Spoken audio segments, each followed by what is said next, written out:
Hello friends, in this video I'm going to try to explain the shortest way I can the origins of the Hebrew ceremony known in Hebrew as Seder Pesach, which means the order of doing things in Passover. I'm taking the direct translation.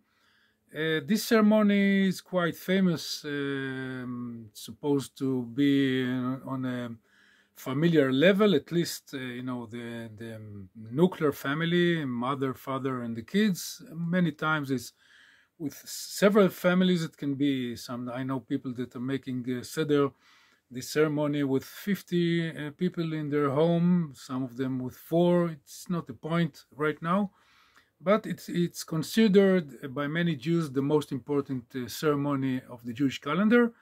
Of course, it's not a question of giving points or medals. For other people, it might be number 2 after Yom Kippur, but it's not. Again, it's not the point. The point is to try to explain what it's about and why this ceremony or this event has so many different things. Like most famous, maybe it's the special bread we call in Hebrew matzah, and 4 glasses of wine, and you have also 4 questions that the youngest kid in the family should ask his parents, and normally the father, but today we are living in a different society, so we should talk about parents. And other things, special food and special songs, and in some cases this ceremony can take 3, 4, even 5 hours. And there is a famous phrase in Hebrew. I'll say it in Hebrew, then I'll try to translate it. כל המרבה לספר ביציאת מצרים, הרי זה משובח, which means those who tell the story of going out of Egypt, they're doing a very good thing, and we should bless them. Okay, so this is all about, the food, the family, the length, the importance. Of course, it's in the springtime, so it's also nature calls, as they say, and gives the context. But in the very, very foundation of this ceremony, it's the story of Jews leaving Egypt. Jews are going out from slavery into freedom. And of course, we won't tell the whole story, but basically is already part of Western tradition for 2,000 of years, maybe more. If we take 2,000, it's enough. From the time of Jesus, we can talk about a Western tradition, and in the last generations, many people that are learning the history of the U.S., how the United States was created, so they're pointing at the myth, at the strength, and the importance of the myth of going from slavery to freedom. In this case, the Puritans, Mayflower, they would go in the 17th century from the house of slaves, which is the British Empire, to the promised land, which is the North America, and then they will make their freedom land, land of honey, etc. So this tradition that is part of Western civilization concepts and ideas is there in the Bible, in the what they call in generally the Old Testament, what we Jews call the Torah or Tanakh. Never mind. So Pesach is about beyond the glasses of wine and beyond the family gathering and beyond springtime and beyond the importance in the Jewish calendar. We're talking about the story of going out from slavery into freedom. And of course, what is slavery? The Bible paints slavery in a way, but today we can talk about spiritual slavery. And what is the promised land? Of course, it can be interpreted as something conceptual. So we won't go into all those options because we don't have time. It's not my business to give you the right way of thinking. I have my thoughts. It's not important, because what I want to say, what I want to point out in this video is to try to explain the fundaments or the origins of this ceremony, which it figures in the Mishnah. So to those of you who doesn't know what is Mishnah, okay, you can Google it. It will be a very good idea. Either way, all the things that I'm saying right now are Googleable. So go on by yourself and try to expand your knowledge. But what I'm going to say in very short way right now, because it's important for the argument, for the explanation, that we first, talking about the Jewish culture or the Jewish textbooks, so we have the Torah or the Bible, and then we have the Mishnah, that it was written more or less in the first two centuries of Common Era, let's say from the destruction, a bit before the destruction of the Second Temple, and then all the way to the year 220 to the Common calendar. And then we have the Talmud, and then we have other philosophers, thinkers, rabbis in the Middle Ages, and then we have 19th century literature, emancipation, enlightenment, Jewish enlightenment, Hebrew revolution, and then here we are, the 21st century, and let's go back to the point I was trying to make. So the ceremony of Pesach is written quite clearly with very few words in Hebrew. It's only 411 words. Yes, I counted them, 411 words. It's like a very short editorial in every newspaper, It's 411 words that are describing basically this ceremony that I was talking about from the beginning. You can see in those 411 words, which in German is 600 and in English 500, never mind, in Spanish I guess something similar. Anyway, 400 or 600, it's the same. It's very few words, 2 pages. Okay, you can find there the 4 glasses of wine. You can find there the family gathering. You can find there the parents and the kids. You can find there the special food. You can find there many things that people that knows this ceremony of Pesach knows from their own experience, being guests in Jews places, if they're not Jewish, or Jews. If I'm talking right now to Jews that maybe don't know this story that I'm trying to expose here, I had to be said from the beginning, I'm not inventing anything. It's written in encyclopedias, maybe even in Wikipedia, I'm not sure, but I'm not saying something that people didn't know. Many people don't know it because many people don't know many things, me included. I don't know anything. I'm doing my best to expand my knowledge. In this case, I was expanding my knowledge about Pesach some 30 years ago, so I can share this knowledge right now with you, and that's what I'm trying to do. So in the Mishnah, again, this text that was written was sealed, so to speak, canonized in the year 2020 in the land of Israel. Okay, so it divided into 6 volumes, and one of the volumes deals with Jewish calendar, and one of the components of the Jewish calendar is Passover.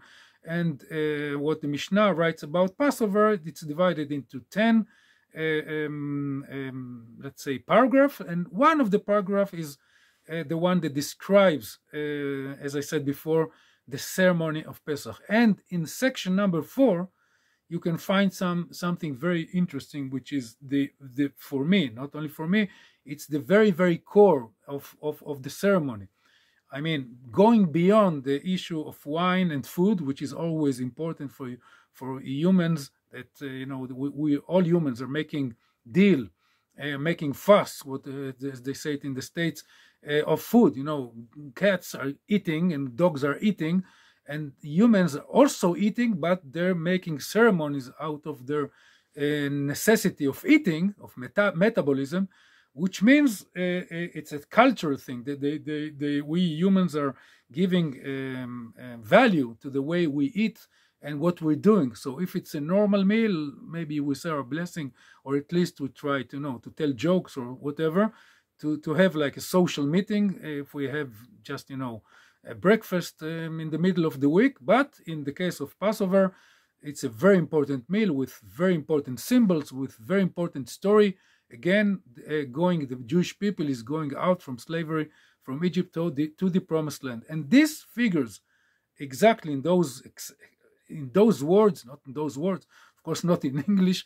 In my English, of course, even less. I mean, it's written in Hebrew that this portion of the Jewish history, this part of Jewish history, namely going out from Egypt to going to the Promised Land, every person, every family, in every Passover, in every table of Passover all over the world, all the Jews must treat this story. And this story is pinpointed by the Mishnah. I'll say the book, which it's hard to me to pronounce, Deuteronomius, okay, the fifth book of the Torah, what we say in Hebrew, Dvarim, chapter 26, and verse starts with verse number 5. And I recommend you, those who have time and patience, open the Bible and read chapter 26 from the beginning, the first 4 verses, putting the context. Is the Jew that in Pentecost, which is another Jewish festival, Jewish holiday that is related to Pesach, because Pentecost means 50, and you count 7 weeks, which is 50, 49, but 50, 49, basically the same. So you start counting those 7 weeks, the Pentecost, the 50 days from Pesach. So the relation between those two ceremonies is very important. So go to chapter 26 in Deuteronomy, whatever, okay, and you read it. The first, the second, the third, and the fourth gives you the context. The Jew arrives in Jerusalem, goes to the priest, and it presents his offerings, the first fruit of his land, a land that God promised the Jewish people. Now the Jewish people is working the land that was promised by God. Now the Jews is returning to God through the priest in the temple in Jerusalem, part of these crops. Okay, so after giving the priest the crops, the vegetables or the fruit, whatever, he should say, and they knew it by heart because it's only 5 verses, verse number 5, number 6, number 7, 5, 6, 7, 8, and 9, 5 verses of the Torah, chapter 26 in Deuteronomius. Okay, and this is the short version of the history of the Jewish people. It starts with 3 very peculiar words, even to those who speaks Hebrew, like me. I'll say it in Hebrew, Arami Oved Avi, which means there was an Aramic person, a person from Aram. Aram is a country near the land of Israel, or today, let's say, Syria, more or less, okay? So there was a person from Aram that was Oved, my father. What is Oved? Oved in Hebrew, not there were 2 ways of saying Oved. With Ayin means working, but in this case it's with the letter Aleph. So Aleph, Oved, means to have 2 meanings, 2 possible meanings. 2 possible. The first one is that someone is persecuting my father. So this someone would be someone from Aram. Okay, so there is a person from Aram that was persecuting my father. So those of you who know the Bible, think about Lavan, the Arami, okay, that was persecuting, was chasing, it was very nasty to his son-in-law, Jacob, Jacob is the first father, that he arrived to Egypt, and since he arrived with very few family members, there were 70 in total, after 430 years, all of a sudden we have millions of Jews enslaved in Egypt. So this would be the first chapter of this short version of the Jewish history that starts with those 3 words, Arami Oved Avi. Okay, but the other option is that Oved means lost, spiritually lost. So in this case, the Arameo, I said in Spanish, sorry, the Aramic father would be Abraham, which he was lost because he was born in this part of the world, this part of what we call today the Middle East, and he was lost until he found his way. Okay, so when people are telling this portion in Pesach, they can put the emphasis on physical persecution, just like in the time of Hitler, or the time of 7th of October 23 with the Hamas and Hezbollah and Iran and all our beloved neighbors in our beautiful neighborhood known as the Middle East. Or one could say, okay, we have the external persecution and pogroms, but today we have a strong army, we have a state, etc. So the problem that we are facing today is more spiritual. Many people are going away from Judaism, from their roots, whatever. So, and of course you can combine both. And the Mishnah is telling you in a very, very clear way that you should make this part of the ceremony not a lecture like I'm doing right now in front of my cell phone, and then I'll put it on YouTube. No, because we're talking about a family gathering, and in many cases we're talking not only about mother, father, and 3 kids, but mother, father, 3 kids, and then the brother of the mother and the sister of the father, and okay, so ganze Familie, as they say it in Yiddish.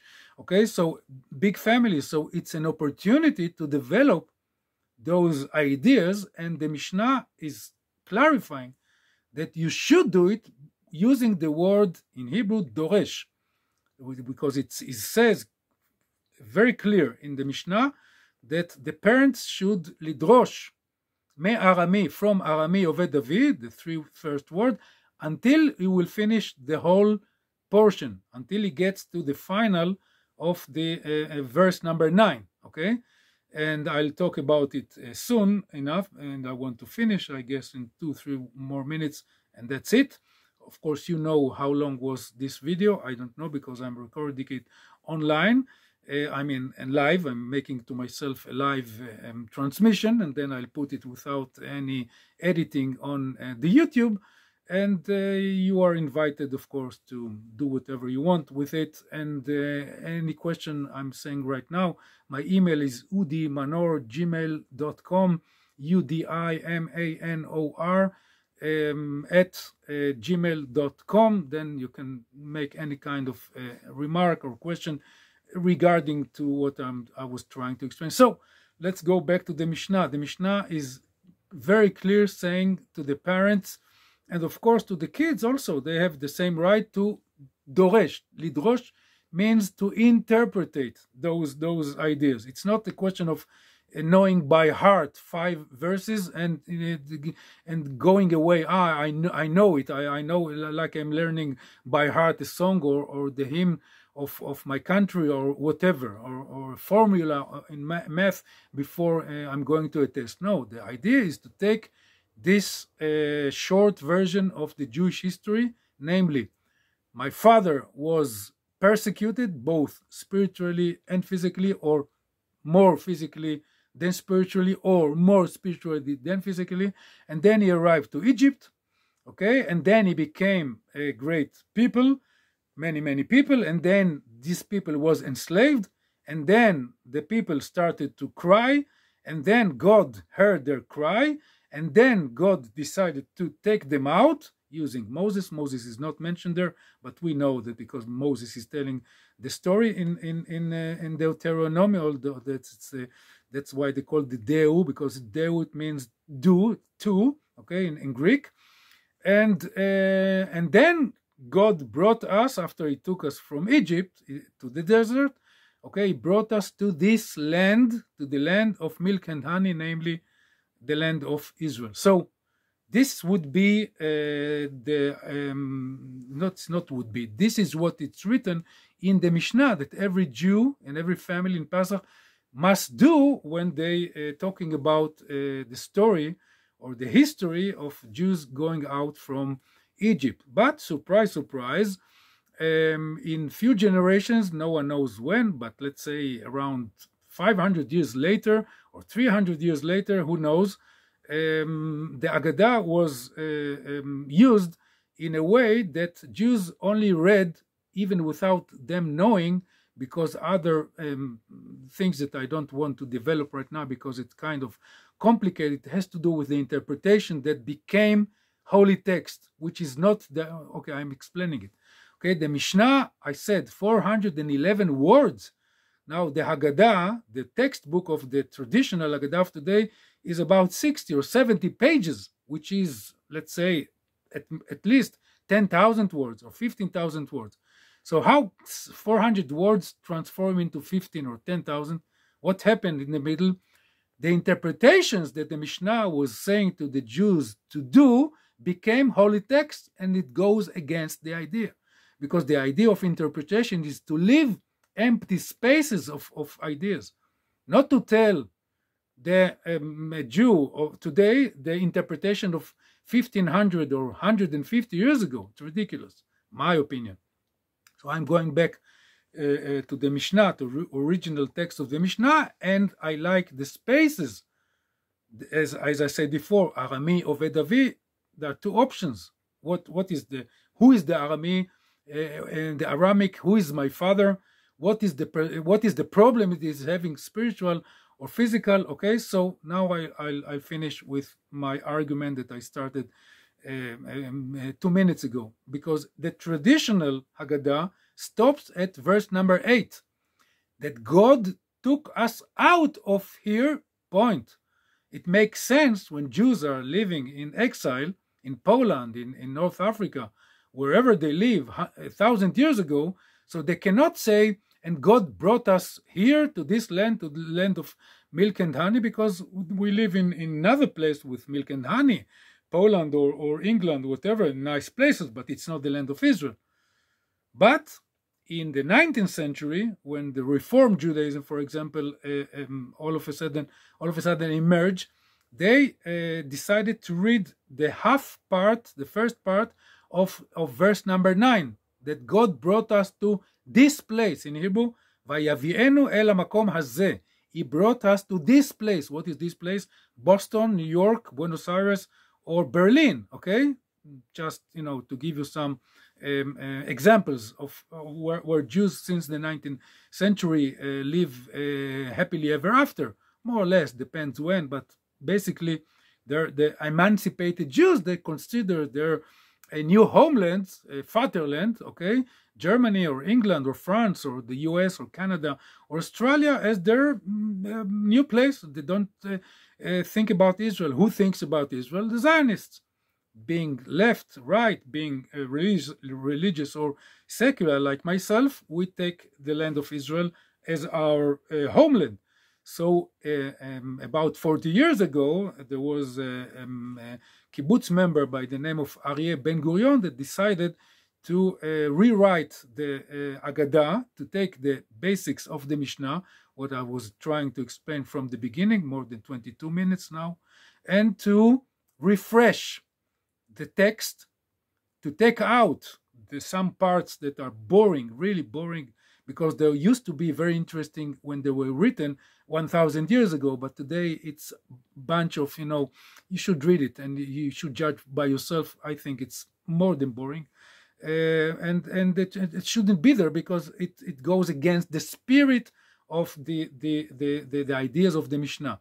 So what this Aryeh Ben-Gurion did some 40 or 50 years ago, he took the Mishnah and he explained what I was trying to explain, of course, in a very ceremonial way.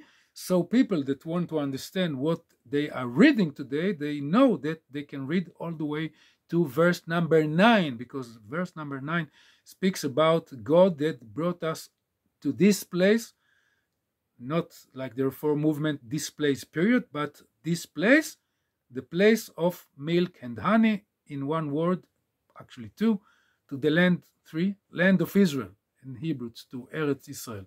Okay, so basically this is it. I hope you understand what I was trying to say. Again, the texts that were important for you to understand, to go dig by yourself, again, it's Deuteronomium chapter 26, verses 5, 6, 7, 8, and 9. And in the Mishnah, we're talking about the volume of Moed, namely calendar, or the ceremonies, the holidays of the Jewish calendar, called Moed. And then in Moed, you should look for Psachim. Psachim, it's the plural of Pesach, Why did they write it Pesachim? I'm not sure. Never mind. And then in Pesachim, you should go to the last chapter, and then in the last chapter, start with a number 4, the section number 4, and you have basically all the things that I was trying to explain.